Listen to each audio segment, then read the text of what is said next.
Hello, dear students. Welcome to my YouTube channel Grow Chemistry. And in this lecture, we are going to study an important topic carbohydrates. So, let me introduce the topic. What is carbohydrates? So, carbohydrates जो है वो naturally occurring organic compound है. They occurs in nature. They are not like manufactured in laboratories or industries. They present in nature. They are refers to in food that contains starch, glycogen, cellulose, sugar. And the formula of cane sugar is C12 S22O11. They are present in sugar also. They play an important role in our daily lives. They are act as energy sources for us. They provide cell structure. The cell is the basic and fundamental unit of life, and they play an important or vital role in our body processes. हमारी body में जो भी processes होती हैं उसमें ये बहुत ही अहम भूमिका निभाते हैं and they are energy sources for us. इसके अलावा ये हमें क्लॉथिंग मटेरियल प्रोवाइड करते हैं. दूसरे material like paper, plastic, photographic films etcetera they provide us. So we can say that they are very important part of our life. Next, we discuss the formation of carbohydrates in green plants. जो carbohydrates हैं वो green plants में photosynthesis process से बनते हैं. For example कि जो plants हैं वो एनवायरनमेंट से कार्बन डाइऑक्साइड और वाटर लेते हैं in the presence of sunlight and form carbohydrates and gives us oxygen. They take X moles of carbon dioxide and Y moles of water in the presence of sunlight, and the reagent is chlorophyll. Chlorophyll is the green pigment of the plants that gives green color to the plants, and they will give carbohydrates CxH2OY plus X moles of oxygen. Now discuss about the definitions of carbohydrates. जो carbohydrates हैं जो आप अब definition पढ़ते हैं उससे पहले भी एक डेफिनेशन थी कार्बोहाइड्रेट्स की. Let me introduce to the definition of carbohydrate. That is our old definition.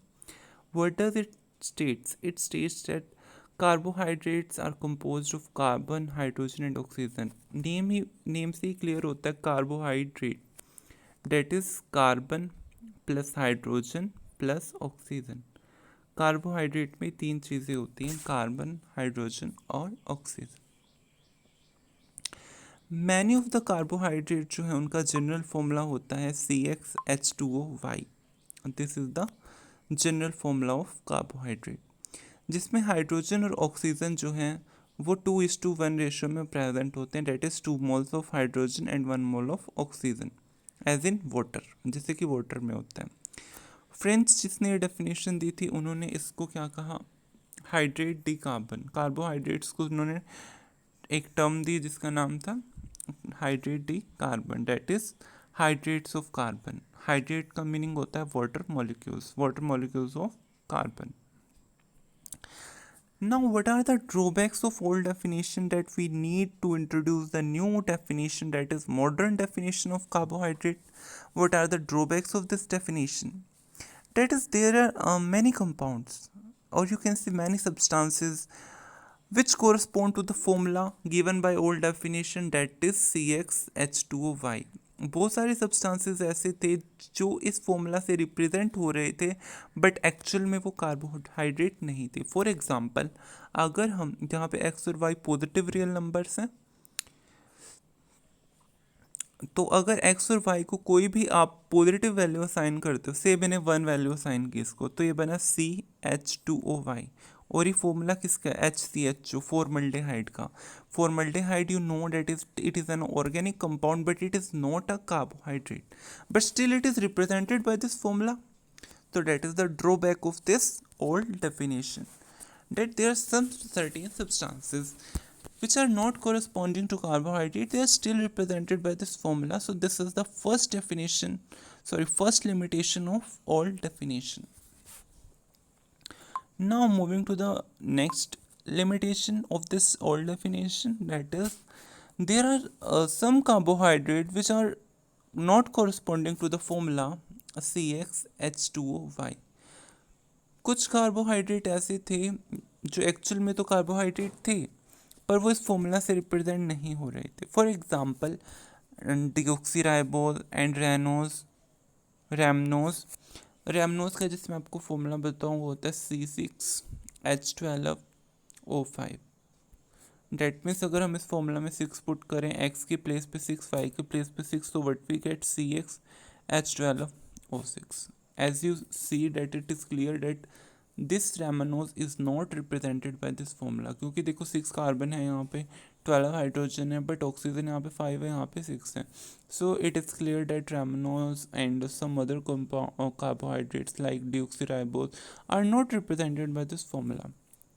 So that is the very big limitation of this whole definition कि कुछ कंपाउंड जो एक्चुअल में कार्बोहाइड्रेट है ही नहीं वो इस फॉर्मूला से रिप्रेजेंट हो रहे हैं, जबकि ये तो स्टैंडर्ड या जनरल फॉर्मूला होना चाहिए था. अगर ये स्टैंडर्ड या जनरल फॉर्मूला होता तो सारे के सारे कार्बोहाइड्रेट इसी फॉर्मूला से रिप्रेजेंट होने थे, बट कुछ कार्बोहाइड्रेट हैं जो इस फॉर्मूला से रिप्रेजेंट ही नहीं हो रहे, वो इससे एक्सक्लूड हो रहे हैं. और कुछ कंपाउंड जो एक्चुअल में है ही नहीं carbohydrate, some toxic compound are also represented by this formula, and we know the toxic compound are not carbohydrates.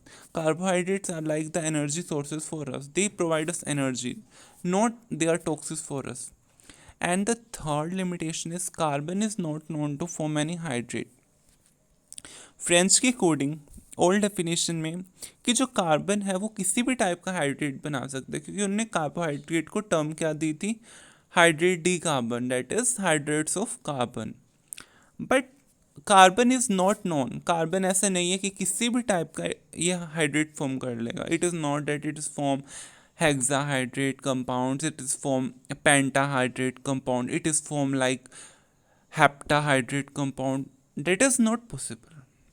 Carbon की वैलेंसी ही 4 है, तो ये नहीं है कि वो किसी भी टाइप का हाइड्रेट फॉर्म कर सकता है.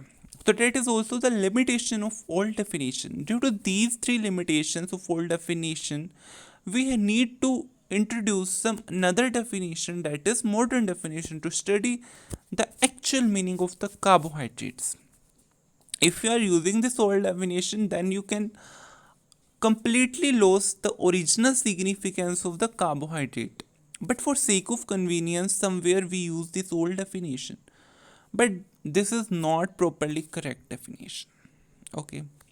Now coming to the modern definition of carbohydrates, what does it state? It states that carbohydrates are polyhydroxyaldehyde and ketones. These are polyhydroxy. Poly का मतलब many, hydroxy का मतलब OH group. That in carbohydrate there are many OH groups, aldehydic और ketonic groups. Aldehydic you know RCHO. That is the formula of aldehyde, and ketone का formula RC double bond O R dash. These are the मतलब carbohydrate में आपके काफ़ी सारे OH group होते हैं, इन दोनों में से कोई एक ग्रुप आपको मिलेगा, या तो एल्डिहाइडिक होगा या फिर कीटोनिक होगा. सो अगर प्रॉपर डेफिनेशन आपसे पूछी जाती है तो आप क्या कहेंगे कि कार्बोहाइड्रेट्स आर पॉलीहाइड्रोक्सी एल्डिहाइड और कीटोन्स. जब इनको हाइड्रोलाइज किया जाता है, वाटर ऐड किया जाता है इनमें, तो ये कार्बोहाइड्रेट्स फॉर्म करते हैं, यही कंपाउंड ये देते हैं. मेन बात क्या है, या फिर आप कहें very important thing about carbohydrate is that they have at least one asymmetric carbon atom. Symmetry तो आपको पता ही है, उससे असिमेट्रिक कार्बन एटम कैसे है, I will explain you by giving an example of carbohydrate, that is glucose. Glucose का तो आपको पता ही होगा स्ट्रक्चर क्या है. CHO 6 कार्बन होते हैं, 2 3 4 5 and this is 6. As you see that the fourth carbon atom,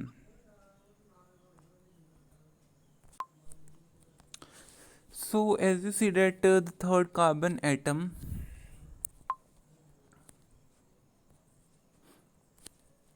Let me draw the structure first, then I will explain about this.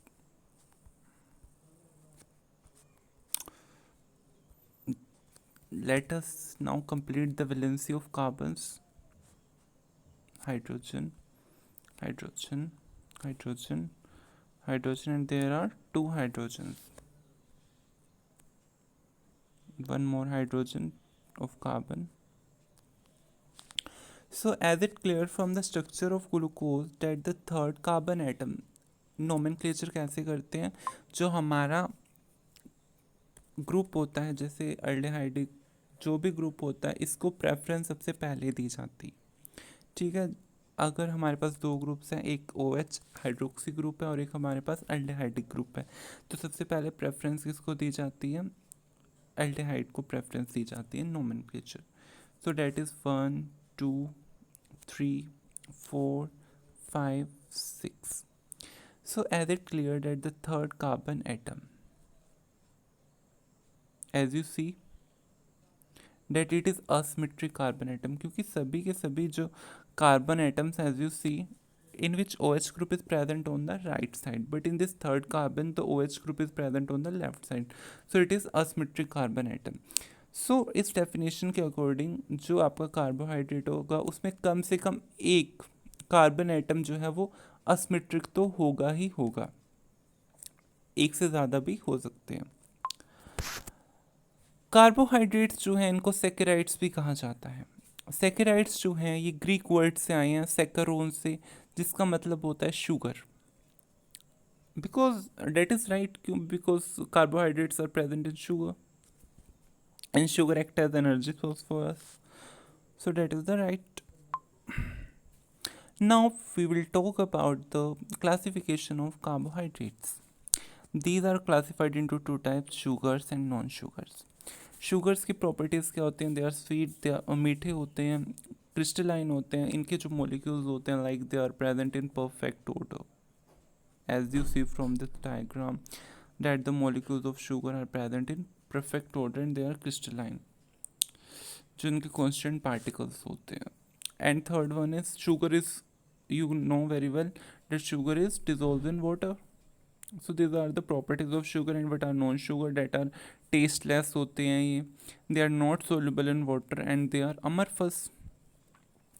Sugar के जो हैं क्या क्या एग्जाम्पल्स हैं, लाइक ग्लूकोज, ग्लूकोज में शुगर होता है, फ्रक्टोज में केन शुगर हो गया, माल्टोज हो गया. What are the examples of non sugar, these are starch and cellulose.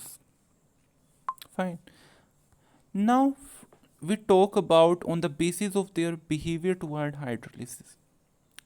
As you know that they are hydrolyzed up to some extent. Some gives large number of monosaccharides on hydrolysis, some gives a very few number of monosaccharides on hydrolysis, and some are that are not hydrolyzed to simpler extent. इसके बारे में हम detail में discuss करेंगे अगले video में. यहाँ पे मेरा मेन मोटिव आपको बताने का ये था कि इनके हाइड्रोलाइसिस मतलब जब इनमें वाटर का एडिशन होता है तो उसके बिहेवियर पे इनको तीन पार्ट्स में कैटेगराइज कर रखा है. एक आपका मोनोसेक्राइड है, दूसरा ओलिगोसेक्राइड्स है और तीसरा पोलोसेक्राइड्स है, ठीक है. सो इसके बारे में हम डिटेल में अगली वीडियो में डिस्कस करेंगे. अगर आपको ये वीडियो पसंद आती है तो please like the video, and अगर आपको कोई भी डाउट है इस टॉपिक से related, so you can always discuss with me. You can have comment section, you can comment if you have any doubts. Thank you for watching the video.